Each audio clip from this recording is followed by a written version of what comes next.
अन्नपूर्णा माता की कहानी। नमस्कार भाइयों बहनों, व्रत कथा हिंदी चैनल में आपका हार्दिक स्वागत है। भाइयों बहनों, इस चैनल में हम 12 मास की सब कथाएं संपूर्ण और शास्त्रोक्त सुनाते हैं। जैसे व्रत करने वाले, सुनने वाले और सुनाने वाले तीनों को फल मिलता है। तो चलो अन्नपूर्णा माता की कहानी सुनते हैं। एक समय की बात है, काशी निवासी धनंजय की पत्नी का नाम सुलक्षणा था। उसे अन्य सब सुख प्राप्त थे, केवल निर्धनता ही उसके दुख का कारण था। यह दुख उसे हर समय सताता था। एक दिन सुलक्षणा पति से बोली, स्वामी, आप कुछ उद्यम करो तो काम चले। इस प्रकार कब तक काम चलेगा? सुलक्षणा की बात धनंजय के मन में बैठ गई और वह उसी दिन विश्वनाथ शंकर जी को प्रसन्न करने के लिए बैठ गया और कहने लगा, हे देवादिदेव विश्वेश्वर, मुझे पूजा पाठ कुछ आता नहीं है, केवल तुम्हारे भरोसे बैठा हूँ। इतनी विनती करके वह 2-3 दिन भूखा प्यासा बैठा रहा। यह देखकर भगवान शंकर ने उसके कान में अन्नपूर्णा अन्नपूर्णा अन्नपूर्णा इस प्रकार 3 बार कहा। यह कौन क्या कह गया? इसी सोच में धनंजय पड़ गया कि मंदिर से आते ब्राह्मणों को देखकर पूछने लगा, पंडित जी, अन्नपूर्णा कौन है? ब्राह्मणों ने कहा, तू अन्न छोड़ बैठा है, सो तुझे अन्न की ही बात सूझती है। जाकर अन्न ग्रहण कर। धनंजय कर गया, सुलक्षणा से सारी बात कही। वह बोली, नाथ, चिंता मत करो, स्वयं शंकर जी ने यह मंत्र दिया है, वे स्वयं ही खुलासा करेंगे। आप फिर जाकर उनकी आराधना करो। धनंजय फिर जैसा का तैसा पूजा में बैठ गया। रात्रि में शंकर जी ने याज्ञा दी, कहा, तू पूर्व दिशा में चला जा। वह अन्नपूर्णा का नाम जपता जाता और रास्ते में फल खाता, चरणों का पानी पीता जाता। इस प्रकार कितने ही दिनों तक चलता गया। वहां उसे चांदी सी चमकती वन की शोभा देखने में आई। सुंदर सरोवर देखने में या उसके किनारे कितने ही अप्सराएं झुंड बनाई बैठी थी। एक कथा कहती थी और सब मां अन्नपूर्णा इस प्रकार बार बार कहती थी। यह अघन मास की उजली रात्रि थी और आज से ही व्रत का आरंभ था। जिस शब्द की खोज करने वह निकला था, वह उसे वहां सुनने को मिला। धनंजय ने उसके पास जाकर पूछा, हे देवियों, आप यह क्या करती हो? उन सब ने कहा, हम सब मां अन्नपूर्णा का व्रत करती है। व्रत करने से की गई पूजा कैसी होती है? यह किसी ने किया भी है? इसे कब किया जाए? कैसा व्रत है और कैसी विधि है? मुझसे भी कहो। अप्सराएं कहने लगी, इस व्रत को सब कोई कर सकते हैं। 21 दिन तक के लिए 21 गांठ का सूत लेना चाहिए। 21 दिन यदि न बने तो एक दिन उपवास करे। यह भी न बने तो केवल कथा सुनकर प्रसाद ले। निराहार रहकर कथा कहे। कथा सुनने वाला कोई न मिले तो पीपल के पत्तों को रखकर सुपारी या ध्रुत कुमारी वृक्ष को सामने कर, दीपक को साक्षी कर, सूर्य, गाय, तुलसी या महादेव को बिना कथा सुनाए मुख में दाना न डाले। यदि पुल से कुछ पड़ जाए तो एक दिवस फिर उपवास करे। व्रत के दिन क्रोध बिल्कुल न करे और झूठ बिल्कुल न बोले। धनंजय बोला, इस व्रत के करने से क्या होगा? अप्सराएं कहने लगी, इसके करने से अंधों को नेत्र मिले, लूलों को हाथ मिले, निर्धन के घर धन आए, बांझी को संतान मिले, मूर्ख को विद्या आए। जो जिस कामना से व्रत करे, मां अन्नपूर्णा उसकी इच्छा पूरी करती है। धनंजय कहने लगा, बहनों, मेरे भी धन नहीं है, विद्या नहीं है, कुछ भी तो नहीं है। मैं तो दुखिया ब्राह्मण हूँ। मुझे इस व्रत का सूत दोगी? हाँ भाई, तेरा कल्याण हो, तुझे देगी। ले इस व्रत का मंगलसूत्र ले। धनंजय ने व्रत किया। व्रत पूरा हुआ।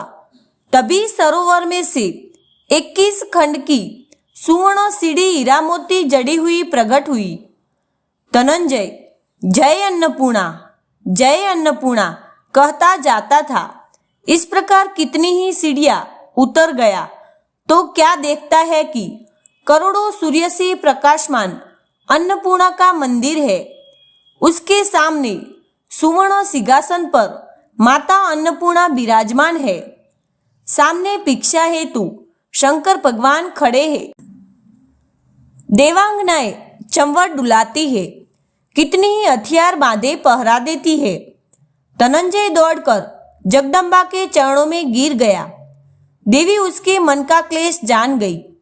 धनंजय कहने लगा, माता, आप तो अंतर्यामिनी हो, आपको अपनी दशा क्या बताऊं? माता बोली, मेरा व्रत किया है, जा, संसार तेरा सत्कार करेगा। माता ने धनंजय की जिह्वा पर बीज मंत्र लिख दिया। अब तो उसके रोम रोम में विद्या प्रकट हो गई। इतने में क्या देखता है कि वह काशी विश्वनाथ के मंदिर में खड़ा है। माँ का वरदान ले धनंजय कर आया। सुलक्षणा से सब बात कही। माताजी की कृपा से उसके घर में संपत्ति उमड़ने लगी। छोटा सा घर बहुत बड़ा गिना जाने लगा। जैसे शहद के छत्ते में मक्खियां जमा होती है, उसी प्रकार अनेक सगे संबंधी आकर उसकी बड़ाई करने लगे। कहने लगे, इतना धन और इतना बड़ा घर, सुंदर संतान नहीं है तो इसी कमाई का कौन भोग करेगा? सुलक्षणा से संतान नहीं है, इसलिए तुम दूसरा विवाह करो।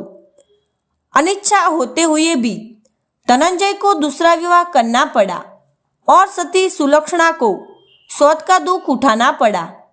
इस प्रकार दिन बीतते गए। फिर अघन मास आया। नए बंधन से बंधे पति से सुलक्षणा ने कहलाया कि हम व्रत के प्रभाव से सुखी हुए हैं, इस कारण यह व्रत छोड़ना नहीं चाहिए। यह माताजी का प्रताप है जो हम इतने संपन्न और सुखी है। सुलक्षणा की बात सुन धनंजय उसके यहाँ आया और व्रत में बैठ गया। नई बहू को इस व्रत की खबर नहीं थी। वह धनंजय के आने की राह देख रही थी। दिन बीतते गए और व्रत पूर्ण होने में 3 दिवस बाकी थे कि नई बहू को खबर पड़ी। उसके मन में ईर्ष्या की ज्वाला दहक रही थी। सुलक्षणा के घर आ पहुंची और उसने वहां भगदड़ मचा दी।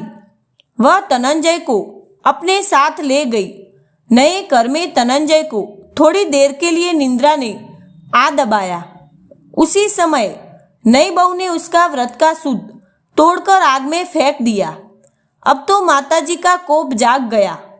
घर में अकस्मात आग लग गई। सब कुछ जलकर खाक हो गया।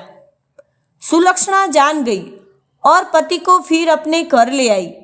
नई बहू रूठकर पिता के घर जा बैठी। पति को परमेश्वर मानने वाली सुलक्षणा बोली, हे नाथ, घबराना नहीं है। माताजी की कृपा अलौकिक है। पुत्र कुपुत्र हो जाता है पर माता कुमाता नहीं होती। अब आप श्रद्धा और भक्ति से आराधना शुरू करो। अन्नपूर्णा माँ हमारा जरूर कल्याण करेगी।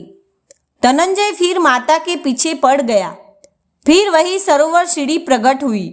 उसमें माँ अन्नपूर्णा कहकर वह उतर गया। वह जा माताजी के चरणों में रुदन करने लगा। माता प्रसन्न होकर बोली, यह मेरी श्रवण की मूर्ति ले, उसकी पूजा करना, तू फिर सुखी हो जाएगा। जा, तुझे मेरा आशीर्वाद है। तेरी पत्नी सुलक्षणा ने श्रद्धा से मेरा व्रत किया है, उसे मैंने पुत्र दिया है। धनंजय ने आंखें खोली तो खुद को काशी विश्वनाथ के मंदिर में खड़ा पाया। वहां से फिर उसी प्रकार कर को आया। इधर सुलक्षणा के दिन चढ़े और महीने पूरे होते ही पुत्र का जन्म हुआ। गांव में आश्चर्य की लहर दौड़ गई। मानता आने लगा। इस प्रकार उसी गांव के निसंतान सेठ के पुत्र होने पर उसने माता अन्नपूर्णा का मंदिर बनवा दिया। उसमें माताजी धूमधाम से पधारी, यज्ञ किया और धनंजय को मंदिर के आचार्य का पद दे दिया। जीविका के लिए मंदिर की दक्षिणा और रहने के लिए बड़ा सुंदर सा भवन दिया। धनंजय स्त्री पुत्र सहित वहां रहने लगा। माताजी की चढ़ाव में भरपूर आमदनी होने लगी। उधर नई बहू के पिता के घर डाका पड़ा, सब लूट गया। वे भीख मांगकर पेट भरने लगे। सुलक्षणा ने यह सुना तो उन्हें बुला भेजा, अलग घर में रख लिया और उनके अन्न वस्त्र का प्रबंध कर दिया। धनंजय, सुलक्षणा और उसका पुत्र माताजी की कृपा से आनंद से रहने लगे। हे मां अन्नपूर्णा, जैसे सुलक्षणा और उसके पति का भंडार भर दिया, वैसे व्रत करने वाले, सुनने वाले और सुनाने वाले सबका भंडार भरा रहना। भाइयों बहनों, इस व्रत कथा सुनने के बाद व्रत कथा चैनल को सब्सक्राइब जरूर करना, जिससे 12 मास की सब कथा का समय से नोटिफिकेशन मिलता रहे। और भाइयों बहनों, ग्रुप में ये वीडियो जरूर शेयर करना। मां अन्नपूर्णा आपका भला करेगी। जय अन्नपूर्णा माता।